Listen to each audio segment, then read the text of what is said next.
It's 11 a.m. on the West Coast, 2 p.m. in New York, and 1 p.m. in Lincoln, Nebraska. We're a regional coffee franchise that is not sponsoring this show.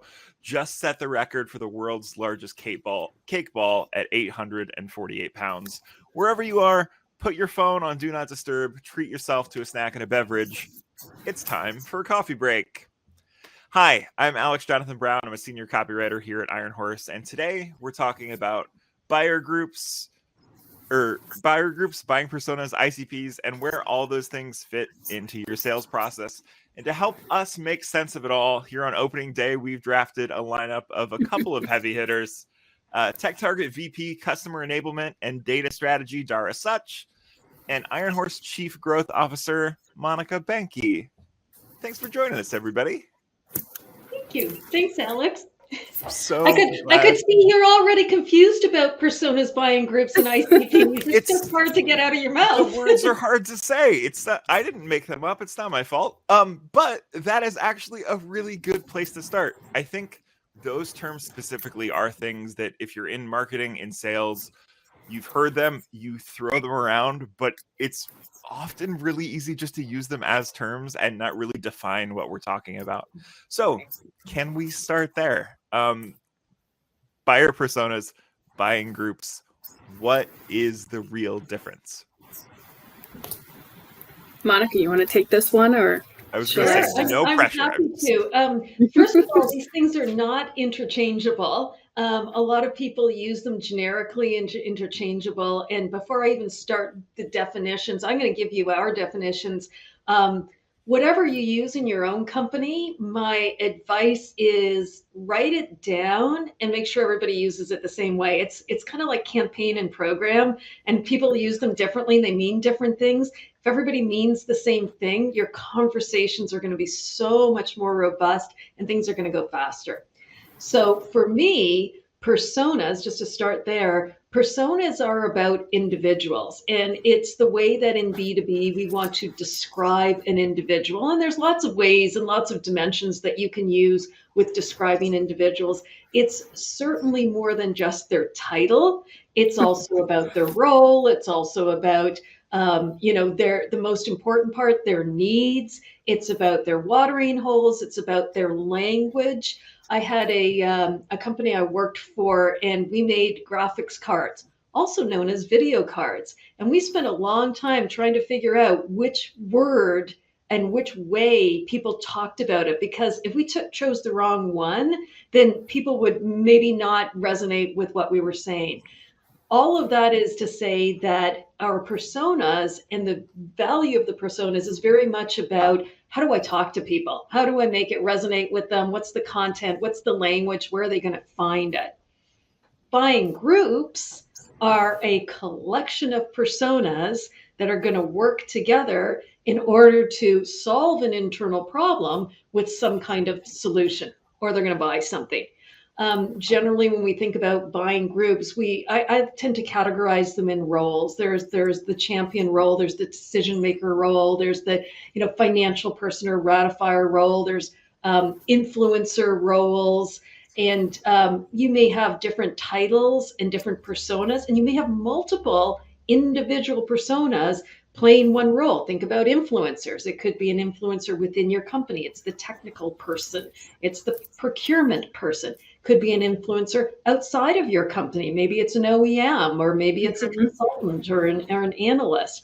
All of these people together make up that buying group. And now it gets really, really complicated, because if you can't figure out what one person is doing through their buying journey, now you got to figure out what a whole bunch of people are doing through the buying journey, and when they come in and when they come out, and what influence they have during that part of the buying journey.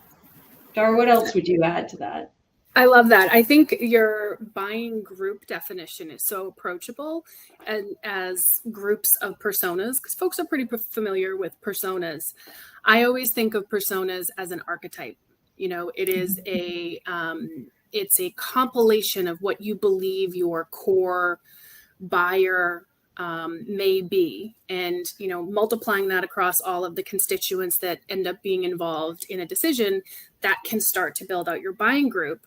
But just because you've built out personas doesn't mean you know all of the members of a buying group. There are quiet personas, silent influencers.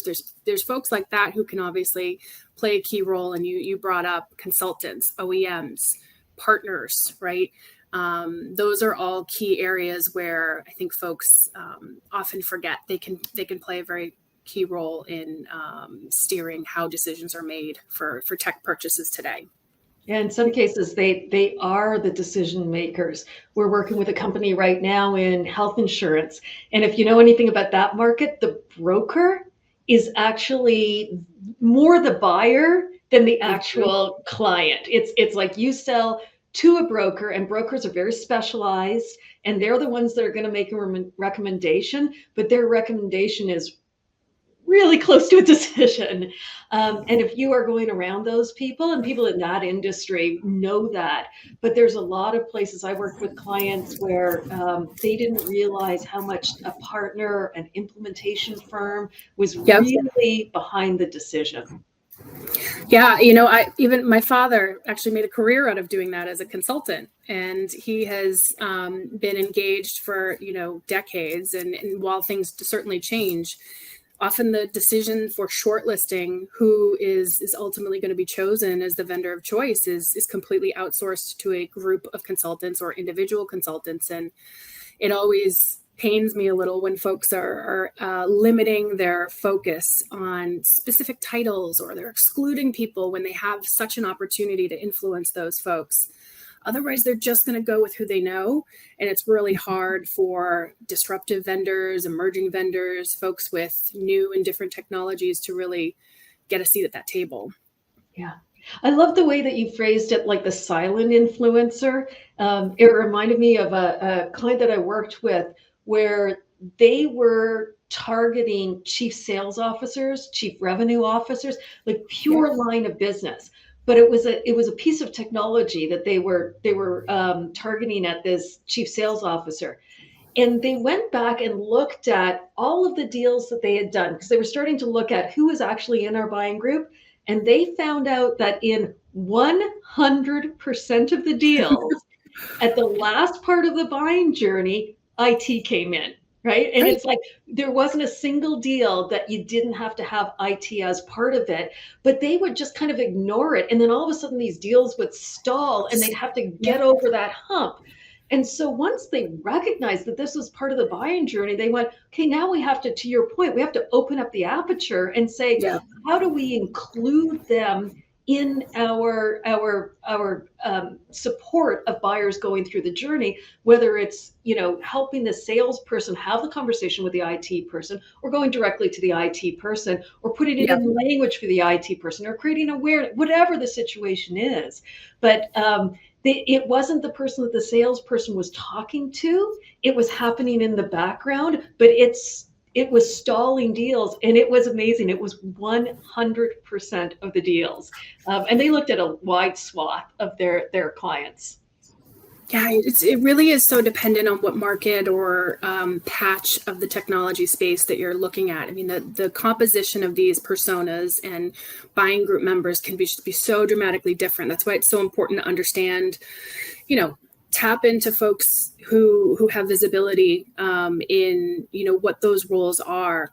I think oftentimes the center of the bullseye is a really great place to focus. But if you're missing those bookend roles, whether it's procurement or the tech folks, if you're really focused on line of business, it's risky. Right? It's really risky, and it can delay revenue. It can, you can be vetoed even if you've gotten to, I'm trying to make a baseball metaphor in here, but I still have football in the brain. But if you're at the 1 yard line with a deal, it really can disrupt your revenue stream. So I'll take a little pause here to remind people, if you have questions for either Dara or Monica, throw them in the chat. We'll get to them. But one question that I had, so how do we help organizations that we're working for make the shift from thinking about the target at the end of a buyer's journey really being one person versus shifting to that buying group mindset that we've been talking about? For some people, that's a pretty big shift from the days of we've got one persona with a punny name and that's all we're going to focus on. Mm-hmm. Well, here at TechTarget, we feel very strongly about this. And it's funny, we've been doing research among our end user audience, who are ultimately the personas and the buying groups that all of the vendors we work with are trying to engage with. We do research to understand purchase priorities and how deals actually and decisions get made on the side of the client, right? Not the vendor. And we are just all about educating folks. So understand that, the automation, digital transformation, cloud has just totally shaken up how these things, how these decisions get made. And oftentimes we'll find that the marketers, product marketers, have a really high level of awareness here. What's always very hard is to shift sales behavior. And, we recently did a survey of our customers, and it was specific to ABM, where a lot of this stuff tends to center, but it's not limited to ABM by any means. Their two top challenges were identifying members of the buying group and sales behavior changes. So while those two kind of go hand in hand, you really need to help educate your sales leaders and sales teams. And personally, I think you have to look at your processes. Everything from, Monica, you brought up programs and campaigns. If your program at the outset starts to limit things, and then you've got the behavior on the other end that is already still thinking you just want to focus on a persona or two personas, that change should be end to end. You really have to look at what could be limiting you. I think from our perspective, it's really about incremental education and bringing proof points and examples to the table where wins have happened by changing that behavior. I have a quick example I can share, and then I'll pass it back to you, Monica. We have a client of ours in the identity security space, and it's one of my favorite stories to tell because it really speaks to the positive outcomes that can come from changing your behavior. We had identified a ton of activity within an account and a lot of activity at a prospect level, a person level. And the title was an intern, right? And 99% of the time, you're not going to make that phone call. But the BDR did. And as it turns out, it was a PhD candidate working as an intern in the CIO's office. And this person had been tasked with doing the primary research for shortlisting vendors, understanding capabilities, because the core team was restricted in doing their day job.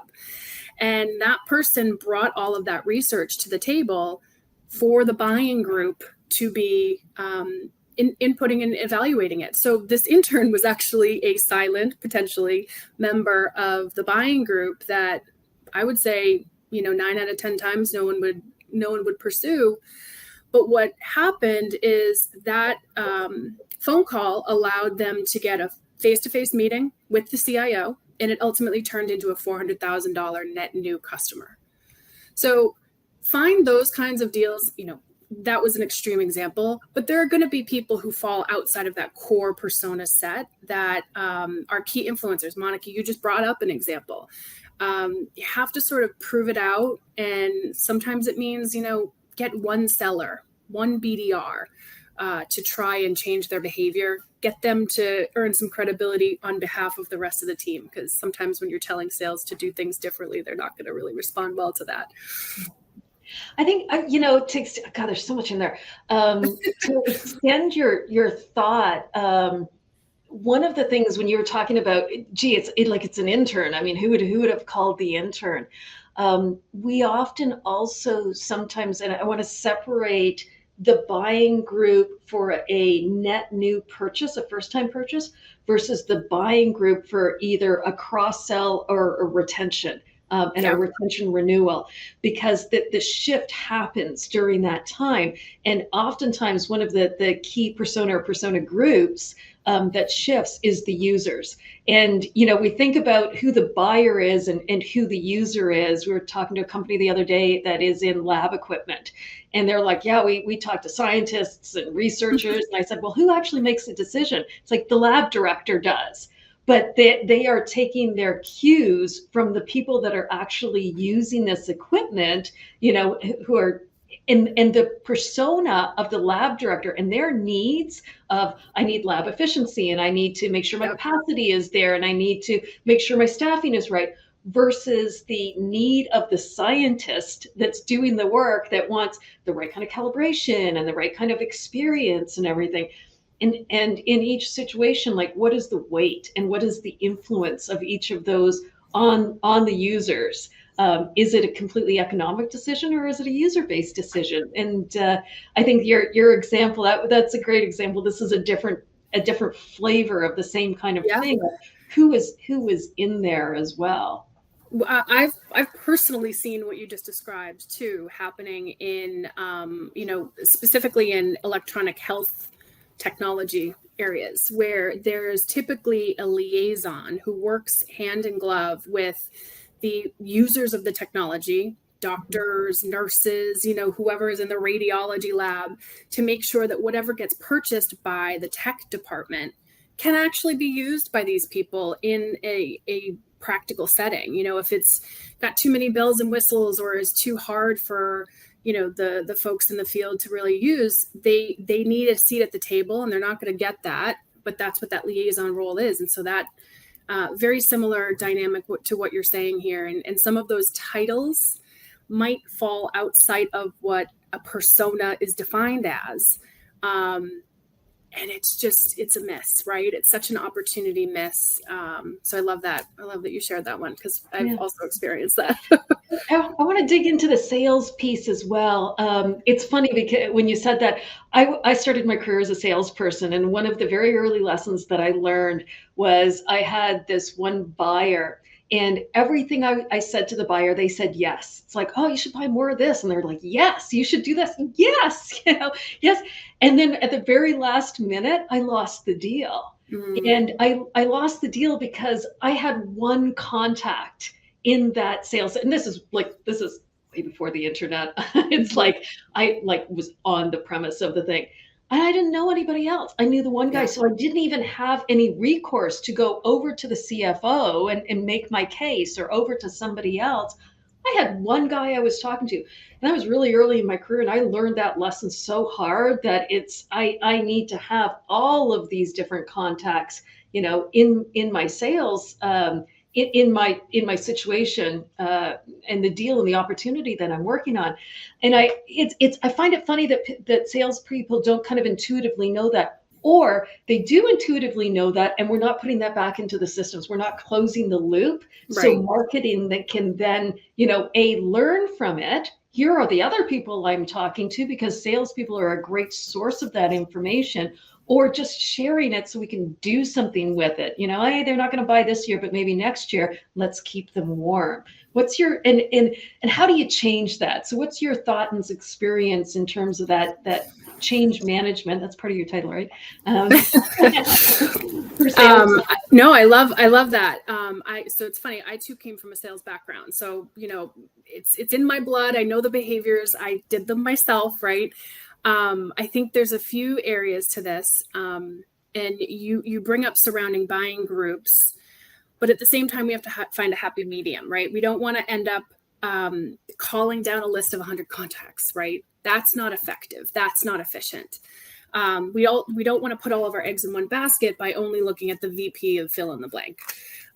So it really is all about, personally, we feel there's a lot of value in prospect level intent, which is something that TechTarget offers. And, this isn't meant to be about us, but it is an advantage when you have the ability to pinpoint where there's people doing the activity rather than just an account doing the activity.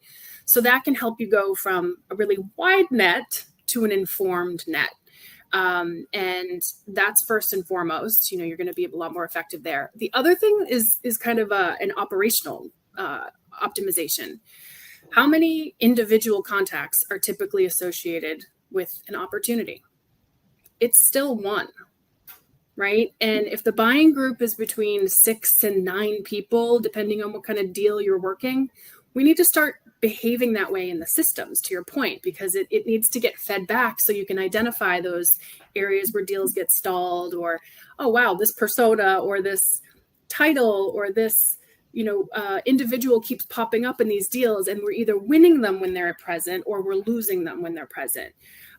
It's a lot of intelligence you can unlock from that by, again, it's changing behaviors. And it's hard to do because everyone's moving really fast, but that's an area that we're always encouraging customers and sellers to do, is like, if you're talking to these people and you're having discussions, hitch them to your opportunities so that you can start, learning from that over time. Yeah, it's a virtuous cycle. I always like to say, like, the first thing that has to go is the notion of a handoff. Like, there's no, hey, marketing does stuff, and then we hand it off. It is a virtuous cycle between sales and marketing, and the insights that one can give the other. Just the more you do it, the better it gets. No, I agree. I totally agree. We want that kind of feedback loop to happen, and in some companies, it's working really well. I think it is a give and take, and you kind of have to iterate on it, and it doesn't happen overnight. But as long as you all have sort of shared goals and outcomes like revenue, and you know what the goals are, whether it's retention, cross-sell, upsell, or new customer acquisition, you can build processes and workflows and better optimizations to get to that outcome. Yeah.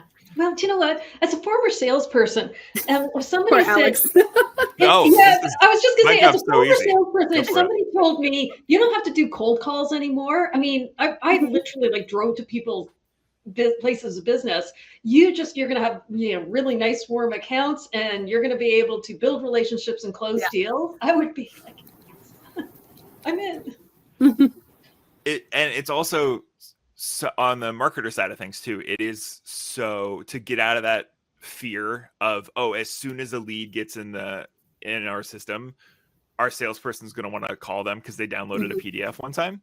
To really get that synergy on both sides of everybody slowing down a little bit and making sure we've got all the info that makes sense before there are versions of cold or almost cold calls is helpful for everybody. Everybody should be on board with this. We have talked a lot about that transition, though, from thinking of one person as your be all end all within a prospect to this buying group. But from a system standpoint, from a how do we manage this standpoint, I feel like a lot of us are still set up for there's a file that has one person's name on it and we note that file. How do we shift to that bigger picture organizationally? What systems should we have in place? How should marketing and sales talk to each other to coordinate that and make sure that happens in a way that works for everybody? Yeah, I think, I already kind of referenced some of this, but I think, shared goals to me is the first step. We see customers all the time who are comped, right? Our marketers are comped on net new contact acquisition rather than deepening engagement. So, things like that can potentially limit you. It can also help you get more people, but are they the right people? I do think if a customer or a company is looking to achieve these better outcomes and have a higher win rate by going after buying groups, it really has to be a top to bottom assessment of your programs, your workflows, your campaign limitations. Are your campaigns set up to identify multiple people within an account? And in a world where we have intent, even little things like, we don't want the same name that we may already have in our database. Well, what if we can tell you what they're researching? What if we can tell you that they're active now? That's more valuable than you having them dormant in your CRM. Things like that can be the system dynamics, I think, that are important. And then reporting and feedback to each other. I think, one of the roles that I think is really important for all of us that is a key persona that is emerging more and more is the idea of a sales enablement function to act as a liaison between marketing and sales and create a common language and feedback loop between those two, whether it's a single person or a whole department. It's a little bit of a neutral ground for, creating more alignment between sales and marketing. So much there again. Yeah, I was going to say, Monica, do you have anything to add? What I think about, and Dara, you alluded to it earlier, I think that there's a lot of systems, a lot of processes. I think the cultural piece is equally important to that, because it's like an accordion, right? It's got to have some play in it. And what I mean by that is the other definition we haven't got to yet is the ICP, different than personas, different than buying groups. ICPs, your demographics, your firmographics, your technographics. I had a client who didn't care how big you were, how many employees, what your revenue were. They cared about how many servers you had because they attached to the number of servers. So that kind of information. And the thing is, you start out with a hypothesis of what that is, and then you use the insights to make the adjustments. You don't want so much rigidity, right? It's like my accordion is exactly right here. Yes. You have to be able to say, I'm gonna use the insights and expand it a little bit, or I'm going to use the insights and contract it a little bit. So if we have our triad of personas that feed my content, buying groups that are the people involved in the journey, and then ICPs, this is the target demographic, firmographic, technographic. Those three things have to work together really hard, to kind of get that right the very first time.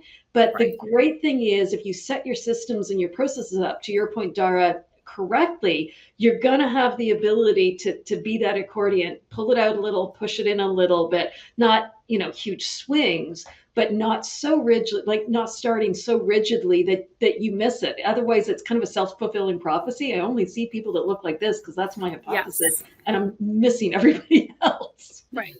Right. And I love the idea of optimizing and recalibrating because, the real world is a lot messier than what we put on paper for ICPs, personas, and buying groups. Especially right now, there's a lot of disruption. There's some economic, challenges right now, and businesses might be behaving slightly differently. They may have resources moving from one department to another. I mean, we've seen this for years with the skills challenges in IT. Excuse me. Folks would be spending an awful lot of time going after a specific title. And one of my favorite examples is the cloud security architect. Is at one point, it was the number one most in demand persona to go after. And there was a finite amount of them in the world. Like if you go to Indeed, or if you go look at the actual or LinkedIn to see anyone with those titles, there was a finite amount because there weren't enough people in the world that had the experience both with cybersecurity and cloud. And if you are looking for a needle in a haystack, and that's what everything is keyed off of, you can go very wrong, right? And you can miss a lot of opportunities. Keep thinking all the companies that make up titles as well, it's like, I'm the chief happiness officer. It's like, chief innovation officer, the chief happiness officers. Yeah. I had one of my clients, and I will never forget this. She was always very well accessorized. She was chief diva officer, and that was on her business card. It was amazing. She worked in marketing. My go-to example for that, because I am an old, for the longest time, you could always find someone to email on a website who had the job title of webmaster, and we just don't have webmasters anymore. And we didn't send out a memo that we were going to stop calling people that. It just faded away. And if you're caught still looking for a webmaster toward the end of that phase, eventually, like you said, Dara, they just don't exist anymore. Someone else is doing that job. We are coming up on time. I know we didn't touch a whole lot on ICPs. Monica, thanks for bringing that back in. I got very into my buying groups and buyer personas. But is there anything you want to leave people with as we go out? Any closing remarks? I just think, well, first of all, thank you guys for inviting me to this. This was a pleasure. I love, Monica, what you said about, test a hypothesis, have an informed hypothesis, and then iterate off of it. But just kind of going back to the name of this session, you've got tools and resources now to make a more informed decision about how to source, engage, and activate and influence these buying groups. Do your best to leverage it, and keep chipping away at the sales behavior changes, because that to me feels like the most area of unlocked value. I guess the one thing that I'll hearken to that we didn't spend a ton of time on, but you alluded to it just there, Dara, is the title is Cast a Smart Net, not a wide net, and how do you measure that? And I think that in this cultural change and in this systems change, one of the biggest stumbling blocks or hurdles for companies to get over is this measurement based on volume. It's it's kind of like, I need all these people. Well, if all these people and 90% of them aren't really buyers, then you've just got a big huge number. So the smartness is also how do you measure to know that you're casting a smart net, and culturally getting everybody comfortable with that. Yes, it's a smaller number, but the probability of them buying is that much higher. So that measurement piece of it is the other kind of key into this door of utopia of buying groups. So it is in ICPs. Awesome. Well, thank you both so much for joining us today, and everybody who's been watching, thanks for watching. Dara, if people want to learn more about you and what you do, where can they go? They can go to my LinkedIn. It's just LinkedIn/Dara Such, or feel free to contact me if my contact information is linked in here. But it's a pleasure. Dara, have I been pronouncing your name wrong this entire time? Oh, that's okay. It's a unique one. Okay, sorry, Dara. Okay. I checked on your last name. I got that right. Monica Benke, you're at Iron Horse. I'm at Iron Horse. If people want to read your blogs and learn more about what you do, where can people go? Ironhorse.io. We are a .io. We are. We're also on Twitter at IronHorseIO. No dot that time. If you're interested in learning more about marketing and marketing maturity, we do have a marketing maturity assessment, which through the magic of the internet might be popping up on your screen right now. We can't see it in the call, but the viewers will know it's there. And Dara, Monica, thanks again so much for joining us. Did I just do it again, Dara? That's okay. We're friends now. You can call me what you'd like. I'm going to fire myself. Dara, Monica, thank you for joining us, everybody. Thanks for watching. And until we do this again next month, break's over. Let's get back to work. Thanks, Alex. Take care. Bye.